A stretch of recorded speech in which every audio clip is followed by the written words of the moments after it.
নমস্কার, আমার গল্প পাঠ আসরে আপনাকে স্বাগত জানাচ্ছি।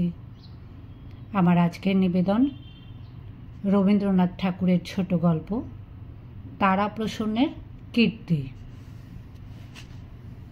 লেখক জাতির প্রকৃতি অনুসারে তারাপ্রসন্ন কিছু লাজুক এবং মুখচোরা ছিলেন।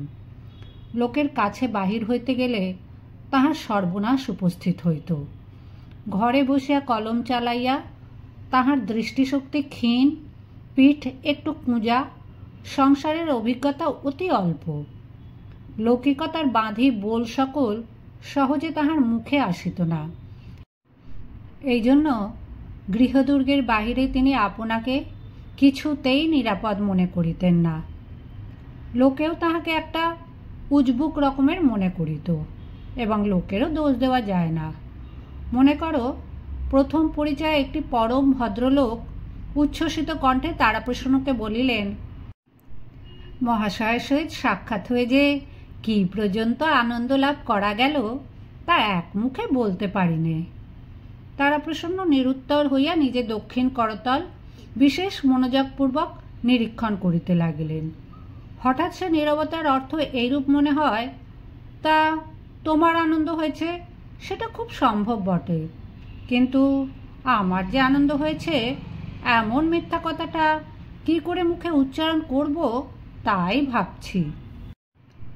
মধ্যাহ্নভোজে নিমন্ত্রণ করিয়া লক্ষ্যপতি গৃহস্বামী যখন সায়াহ্নের প্রাক্কালে পরিবেশন করিতে আরম্ভ করেন এবং মধ্যে মধ্যে বিনীত কাকুতি সহকারে ভোজ্য সামগ্রীর অকিঞ্চিত করত্ব সম্বন্ধে তারাপ্রসন্নকে সম্বোধনপূর্বক বলিতে থাকেন, এ কিছুই না, অতি যৎসামান্য, দরিদ্রের খুঁতকুড়া, বিধুরের আয়োজন, মহাশয়কে কেবলই কষ্ট দেওয়া।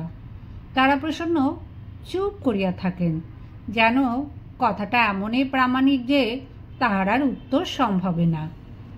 মধ্যে মধ্যে এমনও হয়, কোনো সুশীল ব্যক্তি যখন তারাপ্রসন্নকে সংবাদ দেন যে তাহার মতো অগাধ পাণ্ডিত্য বর্তমানকালে দুর্লভ এবং সরস্বতী নিজের পদ্মাসন পরিত্যাগপূর্বক তারাপ্রসন্নের কণ্ঠাগ্রে বাসস্থান গ্রহণ করে গেছেন, তখন তারাপ্রসন্ন তাহার তিল মাত্র প্রতিবাদ করেন না, যেন সত্য সত্যই সরস্বতী তাহার কণ্ঠরোধ করিয়া বসিয়া আছেন। তারাপ্রসন্নের এইটে জানা উচিত যে মুখের সামনে যাহারা প্রশংসা করে এবং পরের কাছে যাহারা আত্মনিন্দায় প্রবৃত্ত হয়, তাহারা অন্যের নিকট হইতে প্রতিবাদ প্রত্যাশা করিয়াই অনেকটা অসংকোচে অত্যুক্তি করিয়া থাকে। অপরপক্ষ আগাগোড়া সমস্ত কথাটা যদি অম্লান বদনে গ্রহণ করে, তবে বক্তা আপনাকে প্রতারিত জ্ঞান করিয়া বিষম ক্ষুব্ধ হয়। এইরূপ স্থলে লোকে নিজের কথা মিথ্যা প্রতিপন্ন হইলে দুঃখিত হয় না। ঘরের লোকের কাছে তারাপ্রসন্নের ভাব অন্যরূপ। এমনকি তাহার নিজের স্ত্রী দাক্ষায়ণীও তাহার সহিত কথায় আঁটিয়া উঠিতে পারেন না। গৃহিণী কথায় কথায় বলেন, নেও নেও, আমি হার মানলুম, আমার এখন অন্য কাজ আছে। বাগযুদ্ধে স্ত্রীকে আত্মমুখে পরাজয় স্বীকার করাইতে পারে এমন ক্ষমতা এবং এমন সৌভাগ্য কয়জন স্বামীর আছে? তারাপ্রসন্নের দিন বেশ কাটিয়া যাইতেছে। দাক্ষায়ণীর দৃঢ় বিশ্বাস, বিদ্যা বুদ্ধি ক্ষমতায় তাহার স্বামীর সমতুল্য কেহ নাই, এবং সে কথা তিনি প্রকাশ করিয়া বলিতেও কুণ্ঠিত হইতেন না। শুনিয়া তারাপ্রসন্ন বলিতেন, তোমার একটি বই স্বামী নাই, তুলনা কাহার সহিত করিবে? শুনিয়া দাক্ষায়ণী ভারী রাগ করিতেন। দাক্ষায়ণীর কেবল একটা এই মনস্তাপ ছিল যে তাহার স্বামীর অসাধারণ ক্ষমতা বাহিরে প্রকাশ হয় না, স্বামীর সে সম্বন্ধে কিছুমাত্র চেষ্টা নাই। তারাপ্রসন্ন যাহা লিখিতেন তাহা ছাপাইতেন না।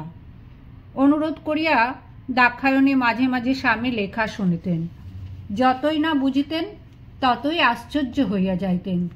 তিনি কৃত্তিবাসের রামায়ণ, কাশিদাসের মহাভারত, কবিকঙ্কন চণ্ডী পড়িয়াছেন এবং কথকতাও শুনিয়াছেন। সে সমস্তই জলের মতো বোঝা যায়, এমনকি নিরক্ষর লোকেও অনায়াসে বুঝিতে পারে।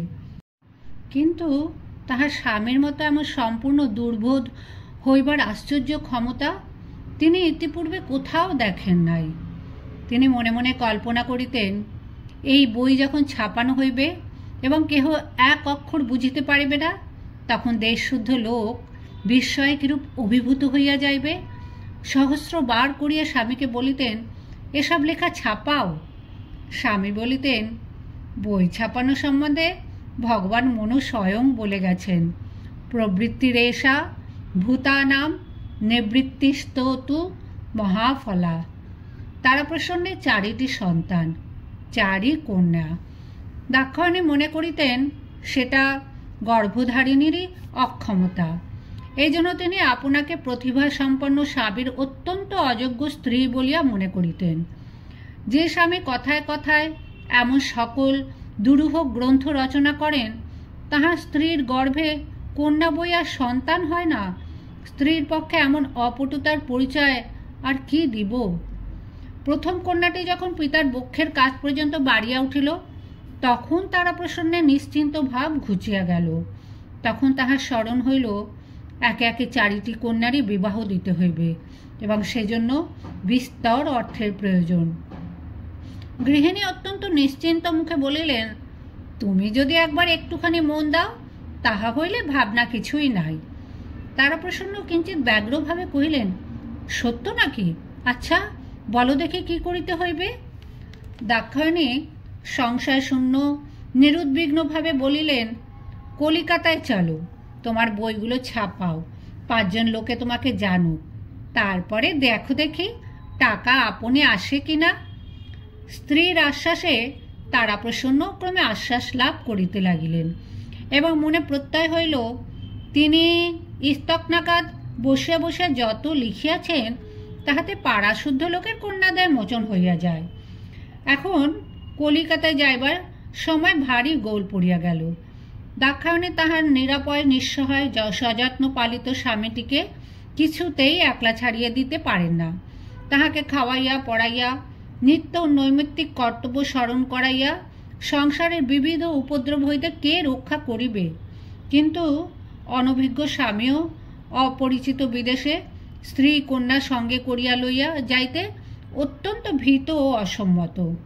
অবশেষে দাক্ষায়ণী পাড়ার একটি চতুর লোককে স্বামীর নিত্য অভ্যাস সম্বন্ধে সহস্র উপদেশ দিয়া আপনার পদে নিযুক্ত করিয়া দিলেন এবং স্বামীকে অনেক মাথার দিব্য ও অনেক মাদুলি তাগায় আচ্ছন্ন করিয়া বিদেশে রওনা করিয়া দিলেন এবং ঘরে আছাড় খাইয়া কাঁদিতে লাগিলেন। কলিকাতায় আসিয়া তারাপ্রসন্ন তাহার চতুর সঙ্গীর সাহায্যে বেদান্ত প্রভাকর প্রকাশ করিলেন। দাক্ষায়ণীর গহনা বন্ধক রাখিয়া যে টাকা কটি পাইয়াছিলেন, তাহার অধিকাংশই খরচ হইয়া গেল। বিক্রয়ের জন্য বহির দোকানে এবং সমালোচনার জন্য দেশের ছোট বড় সমস্ত সম্পাদকের নিকট বেদান্ত প্রভাকর পাঠাইয়া দিলেন। ডাকযোগে গৃহিণীকেও একখানা বই রেজিস্ট্রারি করিয়া পাঠাইলেন। আশঙ্কা ছিল পাছে ডাকওয়ালারা পথের মধ্যে হইতে চুরি করিয়া লয়। গৃহিণী যেদিন ছাপার বইয়ের ওপরে পৃষ্ঠার ছাপার অক্ষরে তাহার স্বামীর নাম দেখিলেন, সেদিন পাড়ার সকল মেয়েকে নিমন্ত্রণ করিয়া খাওয়াইলেন। যেখানে সকলে আসিয়া বসিবার কথা, সেইখানে বইটা ফেলিয়া রাখিলেন। সকলে আসিয়া বসিলে উচ্চস্বরে বলিলেন, ও মা, বইটা ওখানে কে ফেলে রেখেছে? অন্নদা, বইটা তুলে দাও না ভাই। তুলে রাখি। উহাদের মধ্যে অন্নদা পড়িতে জানে। বইটা কুলঙ্গির ওপর তুলিয়া রাখিলেন। মুহূর্ত পরে একটা জিনিস পাড়িতে গিয়া ফেলিয়া দিলেন। তারপরে নিজের বড় মেয়েকে সম্বোধন করিয়া বলিলেন, শশী, বাবার বই পড়তে ইচ্ছা হয়েছে বুঝি? তা নে না মা, পড় না, তাতে লজ্জা কি? বাবার বইয়ের প্রতি শশীর কিছুমাত্র আগ্রহ ছিল না।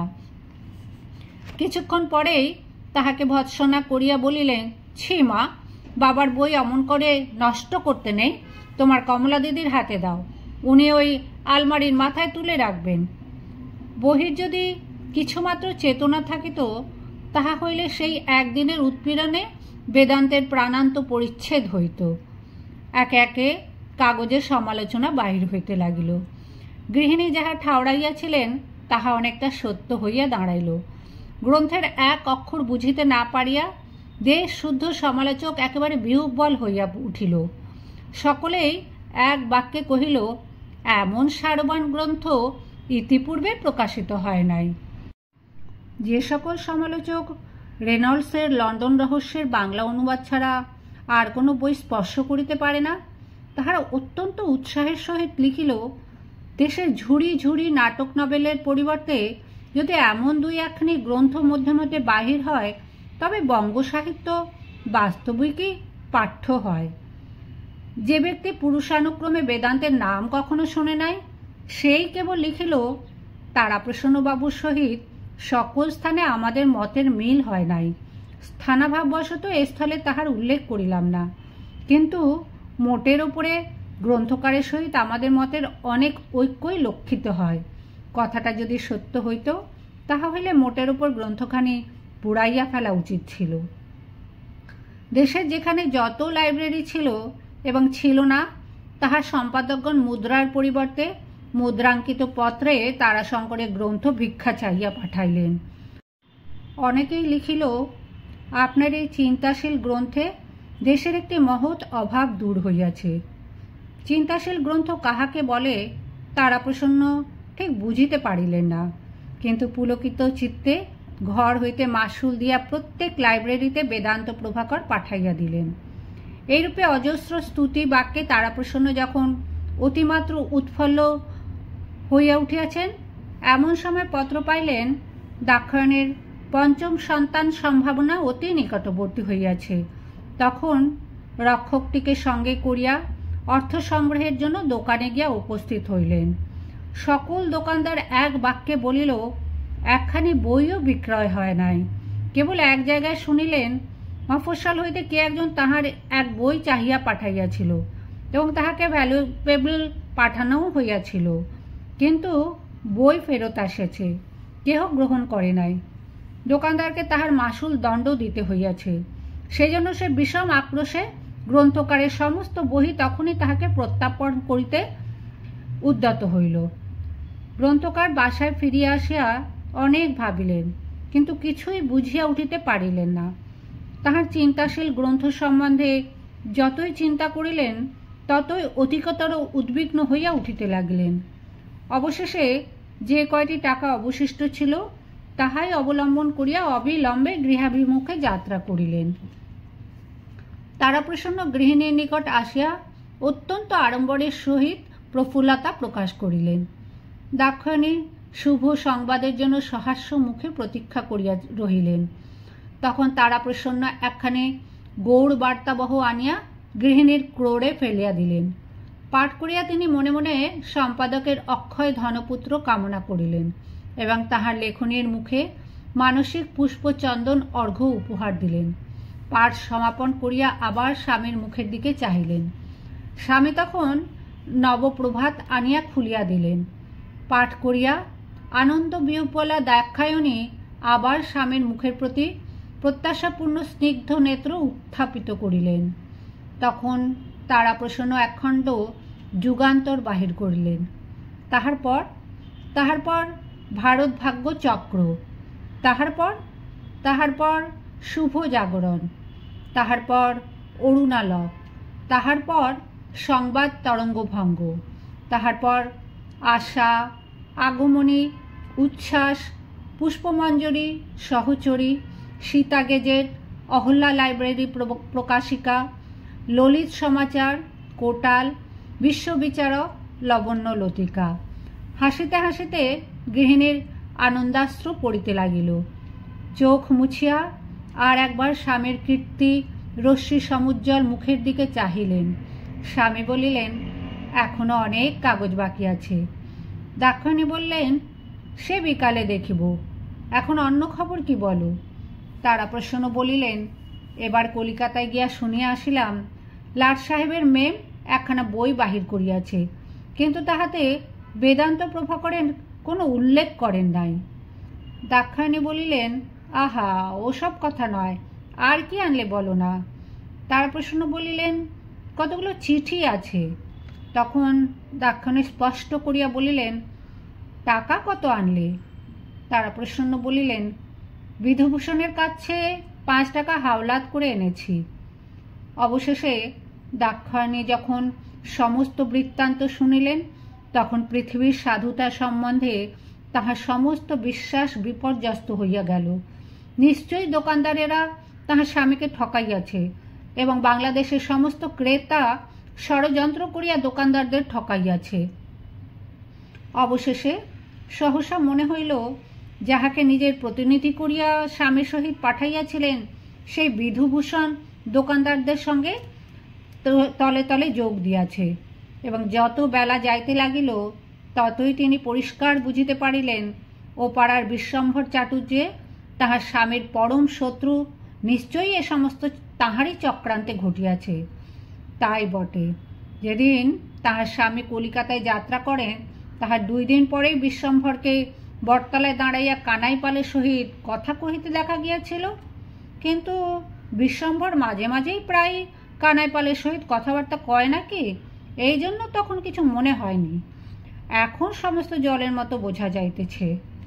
এদিকে দাক্ষায়ণীর সাংসারিক দুর্ভাবনা ক্রমেই বাড়িতে লাগিল। যখন অর্থ সংগ্রহের এই একমাত্র সহজ উপায় নিষ্ফল হইল, তখন আপনার কন্যা প্রসবের অপরাধ তাহাকে চতুর্গুণ দগ্ধ করিতে লাগিল। বিশ্বম্ভর, বিধুভূষণ অথবা বাংলাদেশের অধিবাসীদিগকে এই অপরাধের জন্য দায়ী করিতে পারিলেন না।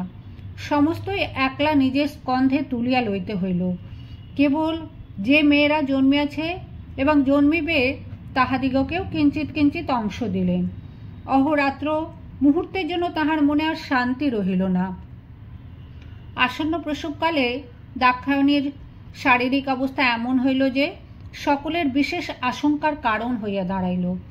নিরুপায় তারাপ্রসন্ন পাগলের মতো হইয়া বিশ্বম্ভরের কাছে গিয়া বলিল, দাদা, আমার এই খান 50 বই বাঁধা রাখিয়া যদি কিছু টাকা দাও তো আমি শহর হইতে ভালো দাই আনাই। বিশ্বম্ভর বলিল, ভাই, সেজন্য ভাবনা নাই, টাকা যাহা লাগে আমি দেব, তুমি বই লইয়া যাও। এই বলিয়া কানাইপালের সহিত অনেক বলা কহা করিয়া কিঞ্চিত টাকা সংগ্রহ করিয়া আনিল এবং বিধুভূষণ স্বয়ং গিয়া নিজেই হইতে পাথেয় দিয়া কলিকাতা হইতে ধাত্রী আনিল। দাক্ষায়ণী কি মনে করিয়া স্বামীকে ঘরে ডাকাইয়া আনিলেন এবং মাথা দিব্য দিয়া বলিলেন, যখনই তোমার সেই বেদনার উপক্রম হইবে স্বপ্নলব্ধ ওষুধটা খাইতে ভুলিও না, আর সেই সন্ন্যাসীর মাদুলিটা কখনোই খুলিয়া রাখিও না। আর এমন ছোটোখাটো সহস্র বিষয় স্বামীর 2টি হাত ধরিয়া অঙ্গীকার করাইয়া লইলেন আর বলিলেন, বিধুভূষণের উপর কিছুই বিশ্বাস নাই, সেই তাহার স্বামীর সর্বনাশ করিয়াছে, নতুবা ঔষধ, মাদুলি এবং মাথার দিব্য সমেত তাহার সমস্ত স্বামীটিকে তাহার হস্তে দিয়া যাইতেন। তারপরে মহাদেবের মতো তাহার বিশ্বাসপ্রবণ ভোলানাথ স্বামীটিকে পৃথিবীর নির্মম কুটিল বুদ্ধি চক্রান্তকারীদের সম্বন্ধে বারবার সতর্ক করিয়া দিলেন। অবশেষে চুপি চুপি বলিলেন, দেখো, আমার যে মেয়েটি হইবে সে যদি বাঁচে তাহার নাম রাখিও বেদান্ত প্রভা। তারপরে তাহাকে শুধু প্রভা বলিয়া ডাকিলেই চলিবে।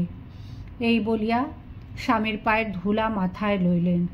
মনে মনে কহিলেন, কেবল কন্যা জন্ম দিবার জন্যই স্বামীর ঘরে আসিয়াছিলাম, এবার বোধ হয় সে আপদ ঘুচিল। ধাত্রী যখন বলিল, মা, একবার দেখো মেয়েটি কি সুন্দর হয়েছে, মা একবার চাহিয়া নেত্র নিমীলন করিলেন, মৃদুস্বরে বলিলেন, বেদান্ত প্রভা। তারপরে ইহ সংসারে আর একটি কথা বলিবারও অবসর পাইলেন না।